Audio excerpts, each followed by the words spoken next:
Hello everyone. Today we will talk about how to fix the app of Reface. We will go to settings,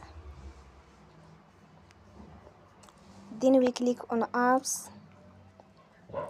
After that we search the app Reface and we click. Then we will on for stop.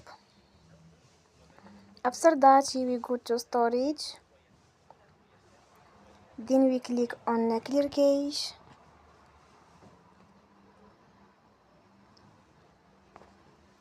You will go to Play Store and you will update your app. Don't forget to support us by like and subscribe. See you next time and thank you for watching.